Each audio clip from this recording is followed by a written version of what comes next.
Following the release of the controversial body cam and surveillance footage of the fatal beating of Tyre Nichols, we're learning a lot more information about the incident as well as the 5 officers involved who have since been charged with the murder of Nichols. And disregarding all the various reports coming from pundits and the ilk asserting that somehow race is involved in this fatal beating of Nichols, there's actually a more logical conclusion associated with this, and that is bad hiring practices lead to lower quality officers. In fact, it turns out in the years preceding this incident, the Memphis Police Department decided to greatly lower their qualifications aspect for onboarding people. We're talking about lower education requirements, lower PT requirements, and even doing felony waivers for potential applicants to become police officers. My name's Hoyt, and this is The Breakdown.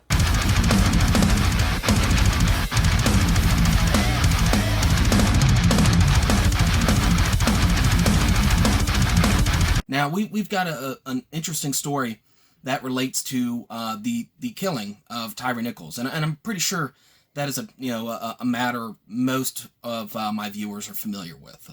Insofar, the body cam footage from the incident has been out for a few days, and let's just say it doesn't look good. The 5 officers involved in Nichols' killing, they've all been hit with murder charges atop of other various charges, and I'm just going to go out on a limb here and say those charges are probably going to stick. When this goes to trial, yeah, they're probably going to be found guilty, assuming it goes to trial. I think it probably will. I don't think they're going to get a plea bargain or anything like that. They'll probably just get taken to trial. They'll be like, no plea bargains, none of that business. We're going to trial. We're going to convict you. Now, you have a lot of pundits, talking heads, race hustlers, all of these types of personalities that are injecting themselves in this, national conversation about why this incident happened. What led up to it? What were the contributing factors? You have people saying, like, it's a racist incident, despite it being 5 black officers involved with the killing of a black suspect, of a black individual. Then you have some people, just chanting, like, the defund the police stuff and all that. In my opinion, I think this has a lot to do with just bad hiring, bad standards, bad hiring. If you're not screening candidates for such a job, if you're not doing your due diligence and getting a good, proper screening for candidates for, I don't know, let's say roles like police work, you will find yourself reviewing incidents like these. It just comes with the territory. And what's interesting is that Memphis Police, in the years leading up to the incident involving Nichols, earlier in January, in the years leading up to that, they lowered their hiring standards, like, in a myriad of different ways. And now we're examining this incident, which, the proof is in the pudding, all right? Anyway, let's go ahead and check out the story from the New York Post. So here it is from the New York Post. Memphis cops charged in Tyre Nichols' murder hired after PD relaxed job requirements.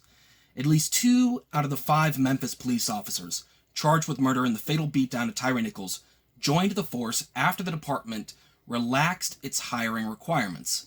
Tadarius Bean and Demetrius Haley both joined the Memphis Police Department in August of 2020, more than 2 years after the department dramatically loosened the education qualifications to become an officer. So look at the time frame right there also. Those 2 officers in question joined in August of 2020, and that was already 2 years after Memphis Police lowered the education requirements. So, you can't even say the education standards were at all influenced with the George Floyd incident, the George Floyd riots, and the police reform calls and all that from that time. Apparently, in 2018, Memphis Police said, we don't need as high of education requirements. That's kind of concerning. Recruits no longer needed an associate's degree or 54 college credit hours to join the force, and could get by with 5 years of work experience, Action 5 reported. 5 years work experience. 5 years work experience. There's all sorts of jobs you can do. You could work at a gas station for 5 years. That doesn't necessarily mean you're equipped to handle police work and approach that line of work appropriately. So that's concerning. Loosening the required qualifications, however, means that the department is ultimately getting less desirable job candidates. Mike Alcazar, an adjunct professor at John Jay College of Criminal Justice and a retired NYPD detective, told the New York Post. They're desperate, they want police officers, Alcazar said. They're going through it, they check off some boxes saying, okay, they're good enough, get them on. You know, that's pretty much, that's right there on the money. You know, for those that have seen the Tyre Nichols body cam footage and surveillance footage and all that stuff, that didn't seem like 5 police officers interacting with a suspect or a detainee. That watching that video, it just seemed more like, 5 miscreants, just jumping the ever-loving hell out of somebody, just beating the dog shit out of them. That's what it looked like, because, I didn't see any police officers in that video, insofar as somebody embodying what it means to be a good, honest law enforcement officer. I didn't see any of that.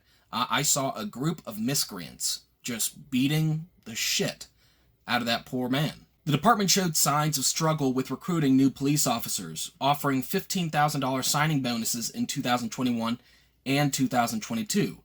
As of January 2022, MPD was down roughly 500 officers, a news outlet reported, citing the Memphis Police Association. Last year, the department lowered its standards again for new recruits, nixing the timed physical ability test and cutting college education requirements from 54 credit hours to just 24. Maybe I'm going to sound a little bit, I don't know, what's the buzzword, ableist or fatphobic or whatever it is.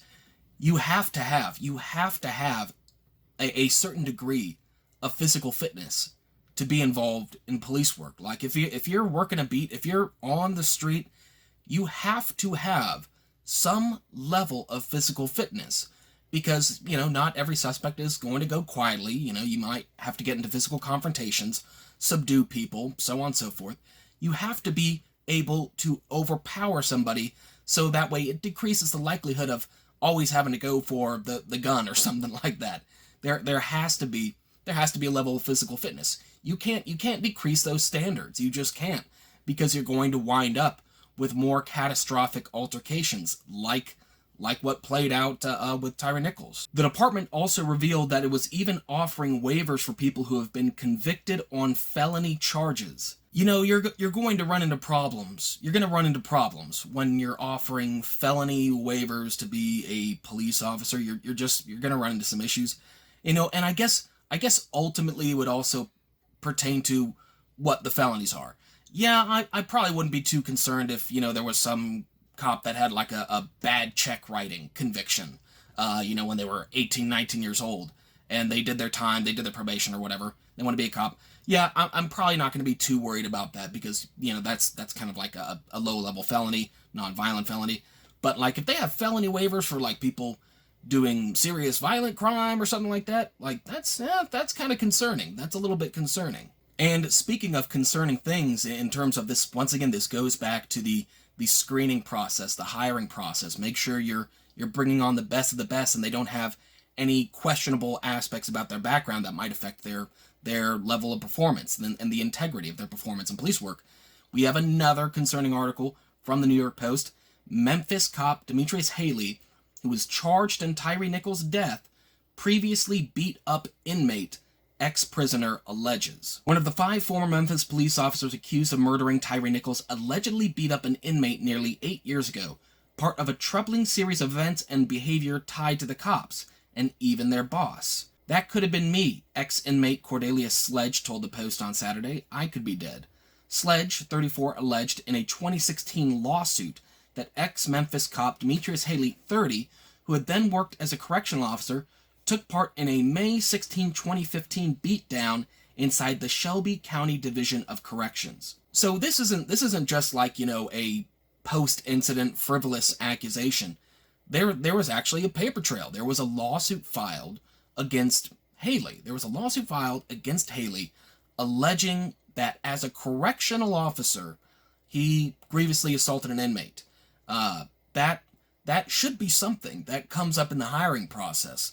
That should be a red flag that comes up. If you have that kind of background associated with a potential applicant on a police force, if you see that they're actively embroiled in a lawsuit alleging that they beat up prisoners, you probably don't want to immediately hire them on to be someone that has to caretake, well, by proxy, detainees, prisoners. Like, I get the whole innocent until proven guilty, and I know that lawsuits can be filed frivolously. The fact is, if you have this kind of paper trail with an applicant, even if the parties assert, like, even if the applicant says, like, hey, that's a frivolous lawsuit, there's no truth to it, it's probably a good idea, if you're the party responsible for onboarding officers at your respective police force, it's probably not a good idea to onboard the person who is currently embroiled in a lawsuit alleging they assault inmates in their former official capacity as a corrections officer.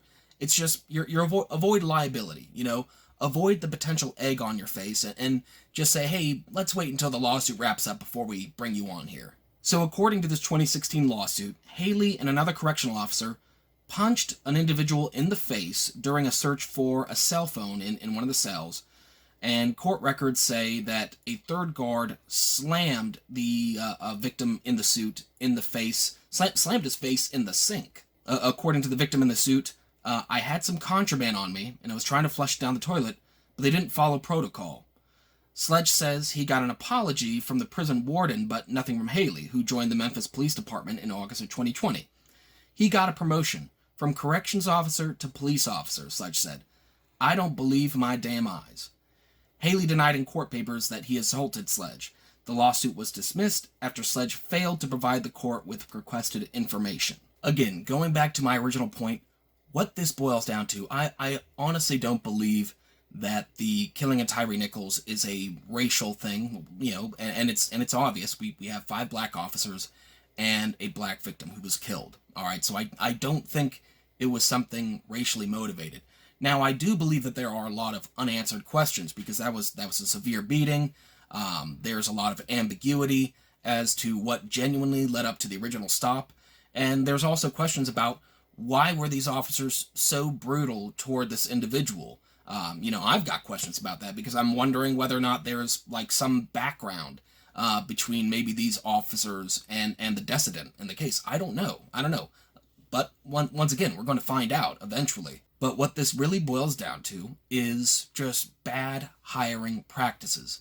If you lower the hiring standards at a respective police force, you are going to get lower quality officers. And that is the last thing you want in your community.